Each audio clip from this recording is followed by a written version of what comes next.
This is the first 3 Michelin star vegan restaurant in the world. We are in the middle of New York City, Manhattan, Madison Square, and the building you see at my back hosts one of the most prestigious and talked about restaurants in the whole world, 11 Madison Park.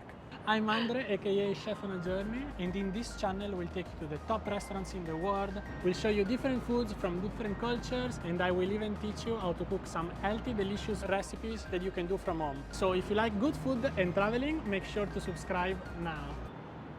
In 2017, this restaurant got awarded #1 restaurant in the world from the 50 best.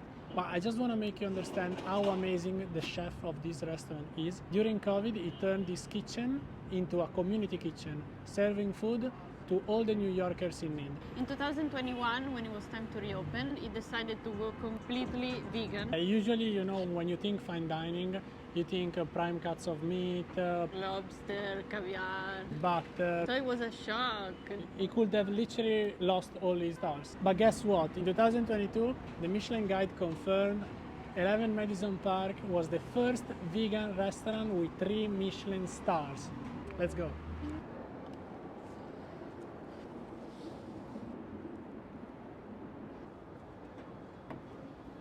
Oh, ci stiamo? Sì. Eccoci. Hi. Hello. Hello. Welcome. Thank Hi. you for lunch, right? Oh, yeah. Perfect.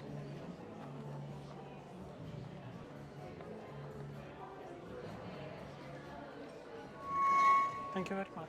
Welcome. Thank you. Yes, we're very happy to have you in today. While you get settled, some warm towels for your hands. These are all of our cocktails and spirits. Can I bring you both stillers, sparkling water, while you get settled? Still, please. Still free as well? Still. Excellent. Thank you.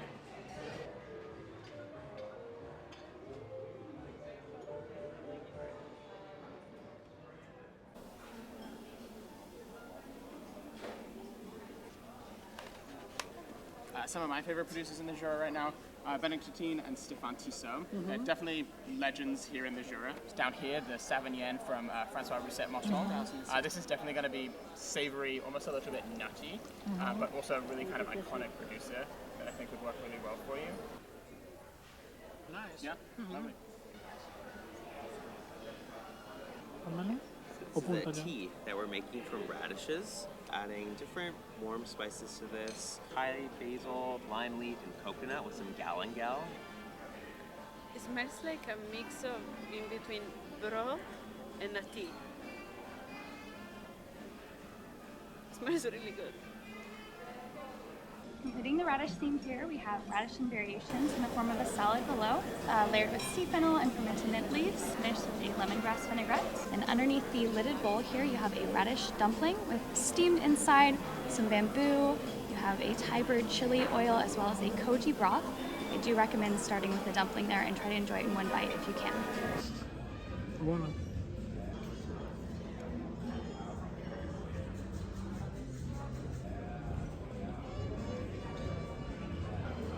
Refreshing, crunchy. This is really about textures. There is this sauce. It's very gelatiny. Nothing to say. Absolutely, we'll double check. I'll make sure to remember. When I walked in, I was like, I recognize this place. I realized where I saw it. Sex and the City. So this is in fact one of 11 Madison Park's most iconic dishes, the carrot tartare. The entire process for the tartare started off in 2010 because Chef Boom wanted a version of a steak tartare, but he didn't want the usual. He wanted something that I may say one of a kind. They tried it with a bunch of dry aged meat, seafood, and even vegetables. Nothing really caught their eye. And apparently, in the process, they visited a carrot farm, and they were really amused with the carrot farm. They tried it. They wanted to do it with carrots after. These carrots, we source them from Norwich Meadow Farms, from the Union Square Market. So pretty local. You have a bunch of condiments with which you're going to be able to make your own tartare. That's the entire idea. Starting with the little squeeze bottles, you have mustard oil, carrot vinaigrette. Up top, left in the little ramekins, you have horseradish, toasted sunflower seeds, apple mustard, some freshly cut chives, dehydrated smoked carrot, and some salt.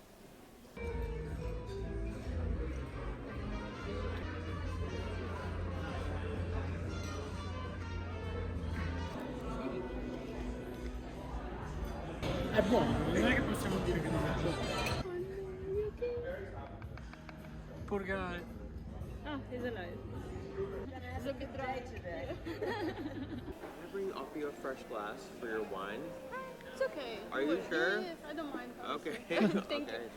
So here you have braised collard greens filled with variations of kohlrabi as well as tombori, the dried seed of the Japanese summer cypress tree. On top you'll find pickled kombu, and to finish is a spiced seaweed sauce.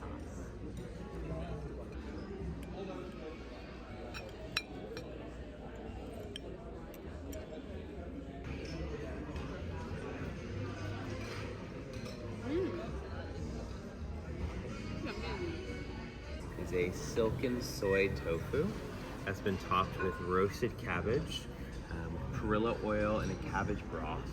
The star of the dish here are fresh white truffles coming from Piedmont in Italy. Make it rain. Yeah. I wish. Yeah.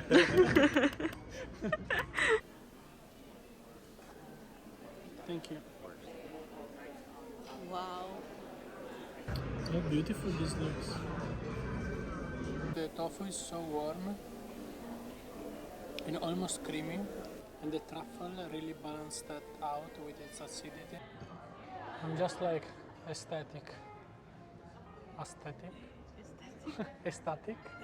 Just aesthetic. You know what I mean. Next is your bread and butter. So this is these are bread rolls that are baked similar in style to how you would bake a croissant. We bake them in layers. So you can just rip them open, and this is a butter made from pumpkin seeds. Go along with your bread and pumpkin butter. This is a piece that was made for us by an artist named Rashid Johnson. He made this for us out of clay. And then on the inside, on the base, there's cherry wood that's been burning underneath a grill. So this is like a big smoker, essentially. So this course is all about squash. So this is a smoked red curry squash. That's the varietal. And it's actually grown in our farm upstate. So there's a layer of Thai chili jam in there as well. It's like a dried and smoked squash. Gravy on top. There's a lot of like Southeast Asian flavors in the chef's cuisine, right? Absolutely, yes. Definitely from travel, but also, I mean, our kitchen has people working in it from all around the world. When we create new dishes, it's really collaborative. A lemongrass curry sauce.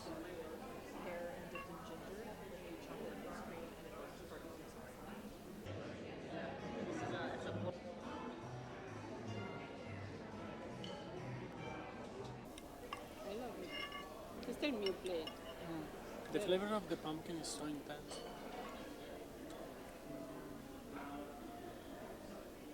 Wow, it's so good. Best curry ever.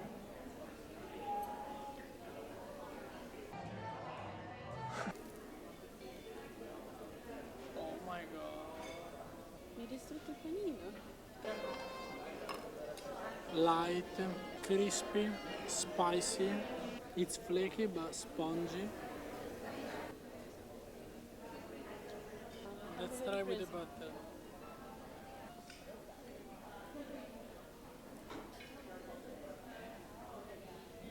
It tastes super cheesy. Yeah, it's almost like fermented. And the texture is exactly like real butter. I wouldn't spot the difference. Would it be possible to ask for some more bread? Of course. Thank you. More bread and butter. Oh yes. The real Italians always ask for more bread. You can make scarpetta even in a 3 Michelin star restaurant. There's no shame in that. Look at the mess you did. I don't care. Every time he eats bread. Look at that. It's everywhere. It's even on my side. No, hey, wait. No, sei Te cattivo. lo I had a tea for breakfast and now some radishes and carrots and now I'm still hungry. More bread and butter. Ask and you shall receive. Delightful. È tutto delightful. Look at this spoon, it's empty. Delightful. So I'm eating this whole time and I just remember this restaurant is actually a vegan restaurant. Because everything is so good and rich and flavorful. I don't know. For your main core, these are shiitake mushrooms on top of a short grain rice with burdock root. This is a mushroom sauce that I'm adding on top. On the side, you have a couple of things. So you have a shiso pesto, and then underneath are finger limes. So for the finger limes, you can just kind of like squeeze, and then little cells will pop out of that. And then in the center of the table, you have some shiitake mushroom skewers. So for those, just be very careful. It's hot rocks.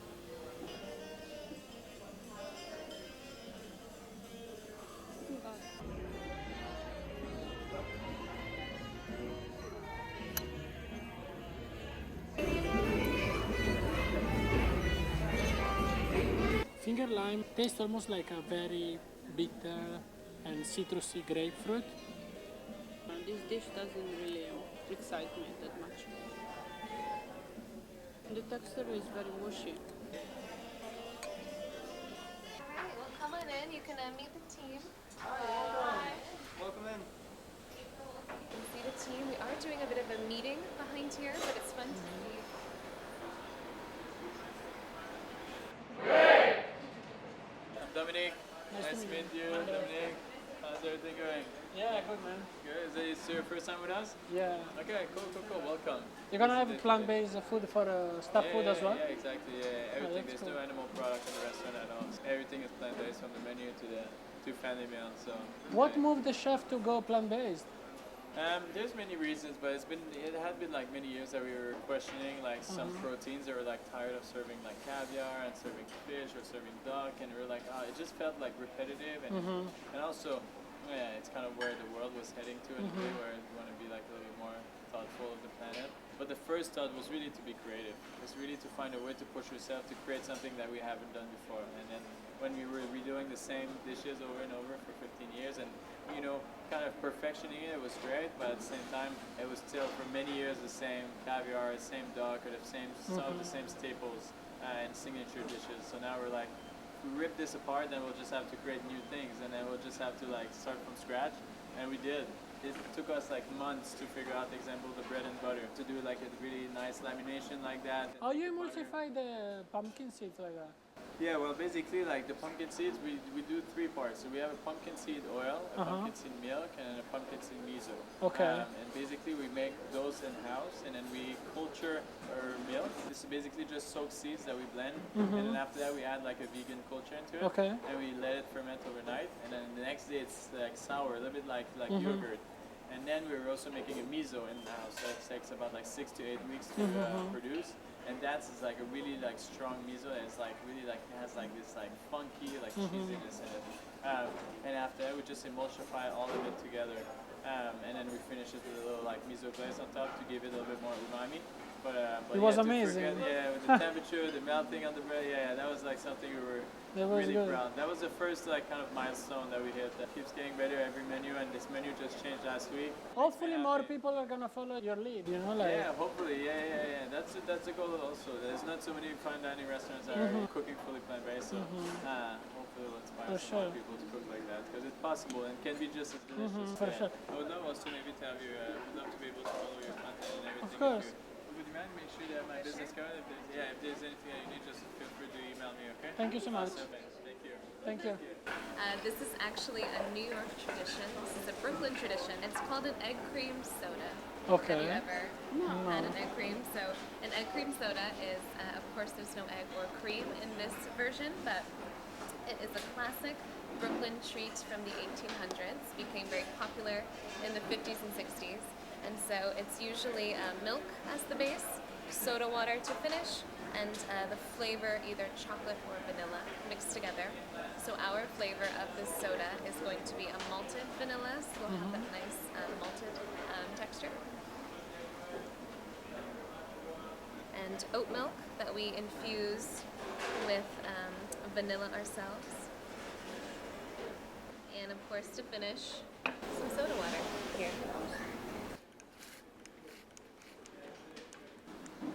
I'm focusing so hard to make it nice for you. Thank you. Cheers. Cheers.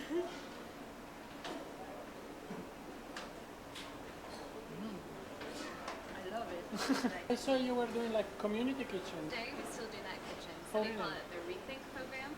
So we're giving out free meals to like food insecure places in New York. Hard time, okay? Yeah, we'll take it. Yeah, feel free. This is a palate cleanser before your main dessert. So this is a Concord grape sorbet with a grape consomme, and there's an ice on top that you can just crack open with your spoon.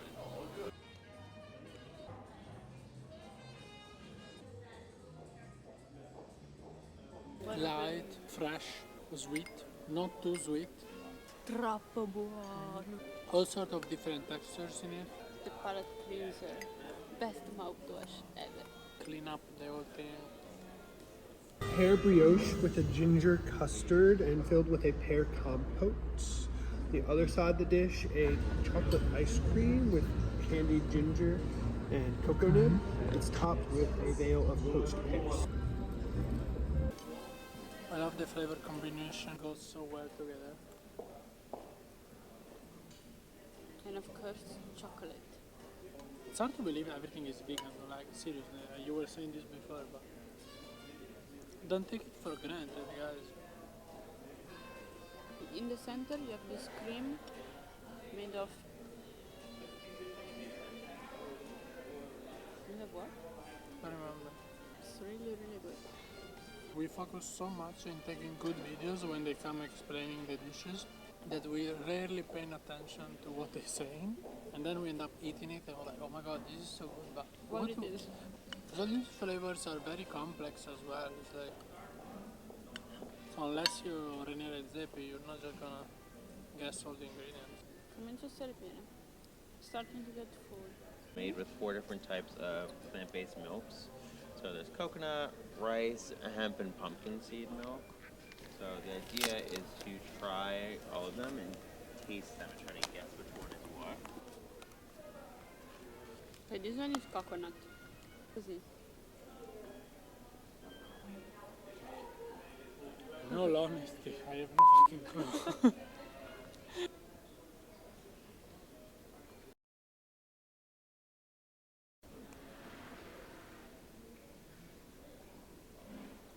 The most expensive vegan restaurant in the world.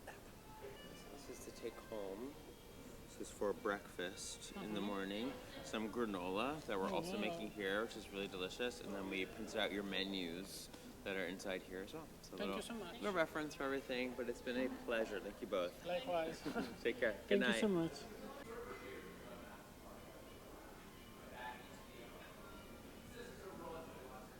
We are the last people in the restaurant. Anyone have any tips on how to communicate things to the kitchen?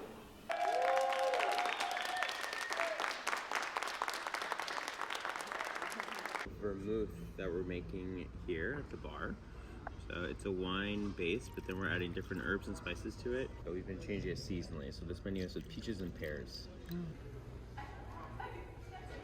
Every dish was with a bit of a sort of Southeast Asian flavors combination that will really elevate the vegetables in it. How was your experience? I think I liked everything. At one point during the lunch, I was like, oh no, I'm gonna be hungry because I'm not full yet. But then after desserts and everything we drank, it's okay. It was perfect. Vegan restaurants can exist at this 3 stars level. It's not easy to make vegan food. I do mostly plant-based or vegetarian recipes on Instagram, so I know how hard it is. And the guy, man, it's the next level. So definitely, if you're in New York City, if you're into eating vegetables and exploring new flavors, if you have a whole bunch of money to spend, check this place out. And if you haven't done it already, I told you, but I repeat it to you. Subscribe!